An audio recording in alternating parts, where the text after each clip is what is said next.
Yeah, yeah, yeah. It was a few victories in the NFC North. You got the Bears winning, you got the Lions winning, you got the Packers winning, you got the Vikings losing. But who y'all think coming in at number one? Let's get into the NFC North rankings video. Go Pack, go, baby.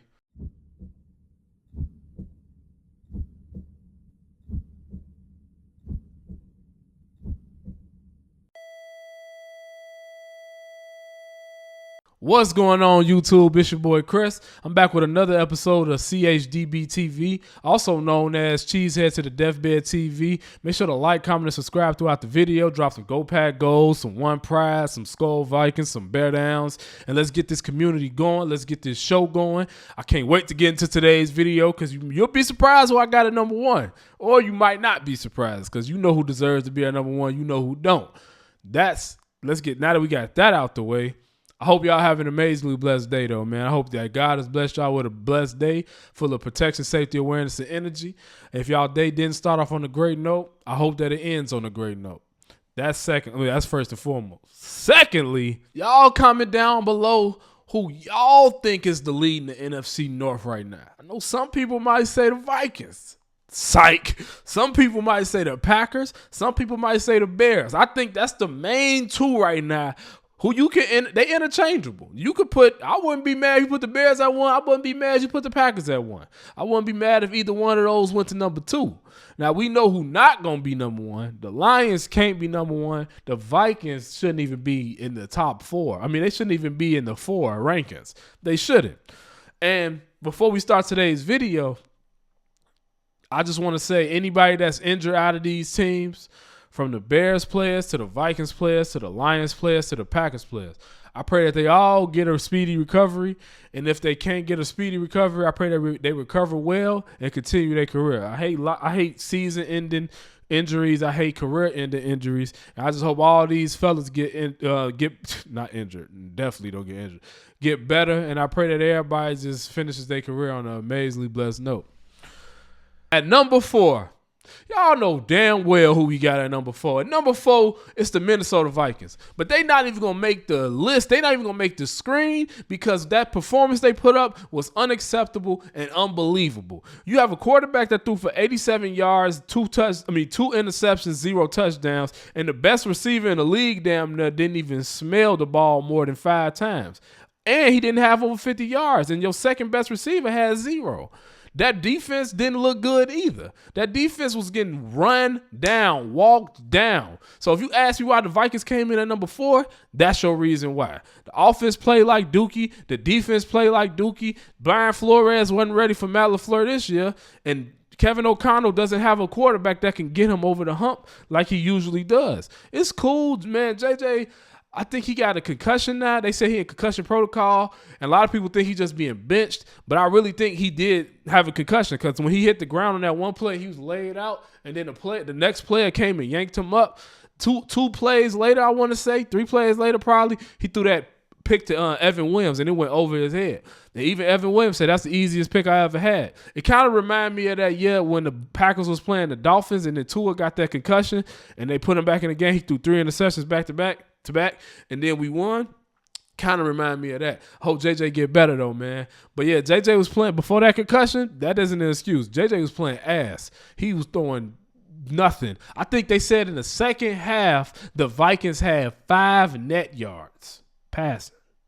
The Vikings had 5 passing net yards in the second half. That's a crazy defensive performance from the Packers. You know we're going to get into the Packers' defensive performance.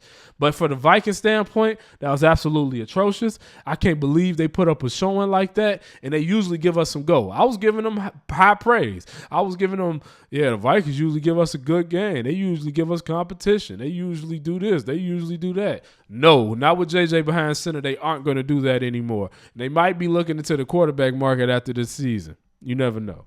So that's why the Vikings come in at number 4. At number 3, I think y'all kind of know who coming in at number 3. At number 3, man, we got the Detroit Lions coming in at number 3. The reason the Lions came in at number 3, man, Jared Goff, he did what he could. He threw for 280, 2 touchdowns, 1 interception. Jahmyr Gibbs had 219 rushing yards, 15 carries, 2 touchdowns. Amon-Ra had 150 yards and 9 catches and a touchdown, but that wasn't enough. The reason the Lions come in at number 3 is because their defense allowed Jameis Winston to act a complete ass on them. Jameis Winston had 366 yards, 2 touchdowns, 1 interception. Tyrone Tracy, 62 rushing yards. Wan'Dale Robinson, 9 catches, 156 yards, 1 touchdown. The reason the Lions come in at number 3, they went into overtime with the Giants. That's unacceptable. The Bears didn't go into overtime with the Giants. The Packers didn't go into overtime with the Giants.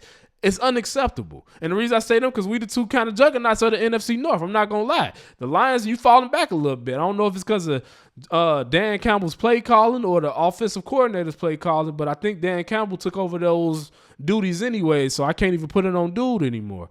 But it's unacceptable to allow Jameis to throw for that. He threw for 366 yards off 18 completions. Oh, my goodness.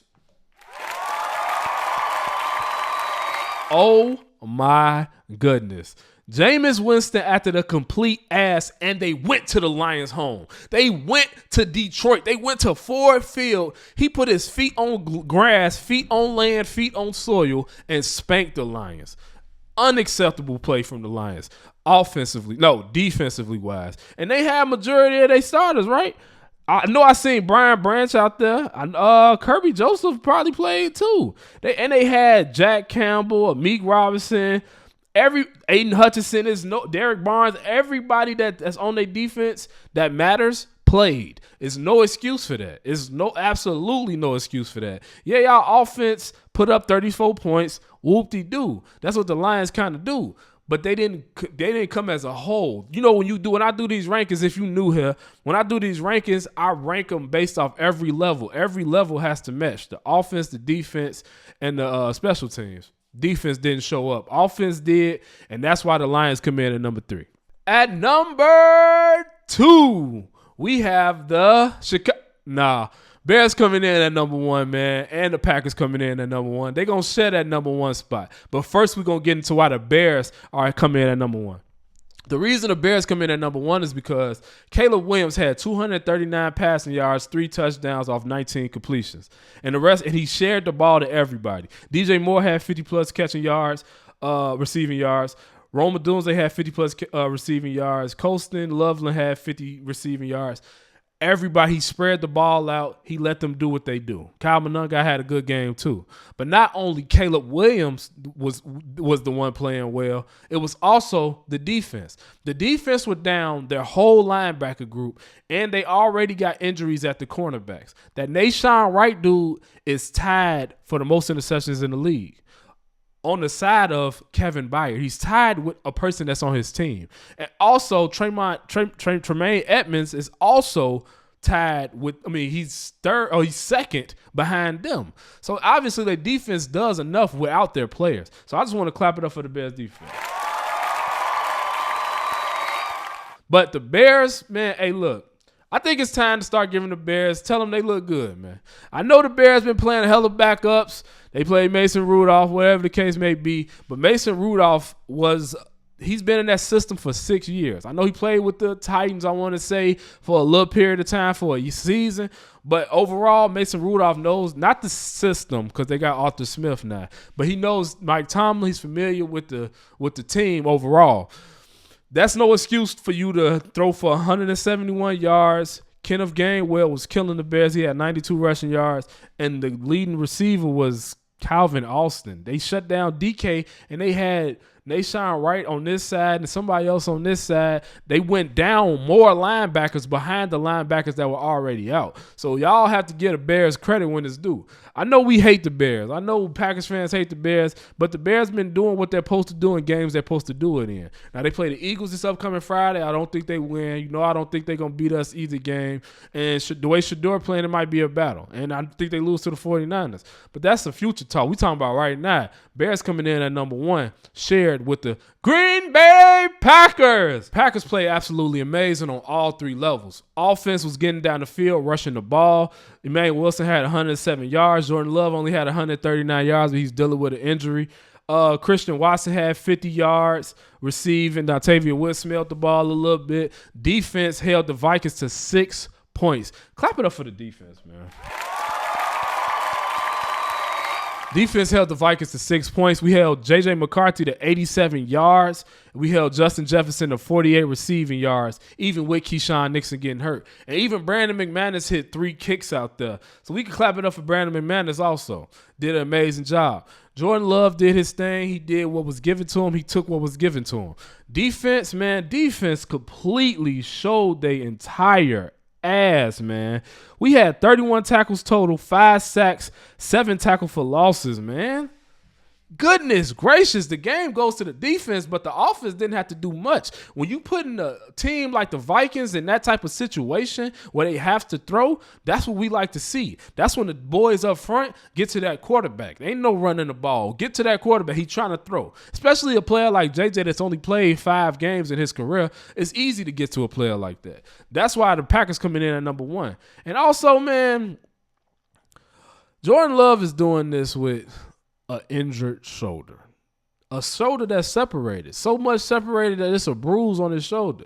And I know we play conservative because we play on Thursday. And so it's good that the Lions had that overtime game against the Giants. It's great that they was tired. It's great that they played their hearts out. It's great they still was competitive in that game. Why? Because the Packers damn near didn't even play anybody in the fourth, honestly. And we also got to rest, and we already had rested players because we didn't start everybody because we play on Thursday. Players like Josh Jacobs, Quay Walker, LVN. Shit, Jaden Reed might even play on Thursday. Who knows? And we remember that game Jaden Reed had on Thanksgiving against the Lions in the Lions' hometown, home court, home field a couple years ago when Jordan Love came out and they didn't give my boys turkey. So we coming back with a vengeance this year. Go Pack Go 4L, GB 4L, man.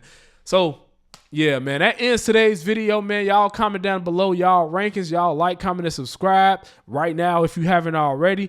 If y'all think the Bears number 1, the Packers number 1, Packers number 4, Bears number 4, Lions number 3, however you rank it. Comment down below your rankings. Let's see where y'all rank everybody in this division. And also, man, always remember, man, God is amazing, God is amazing, God is amazing. If you don't believe in yourself, nobody will. If you don't take yourself serious, nobody will. See y'all tomorrow, man. Love y'all. Go Pack Go, baby.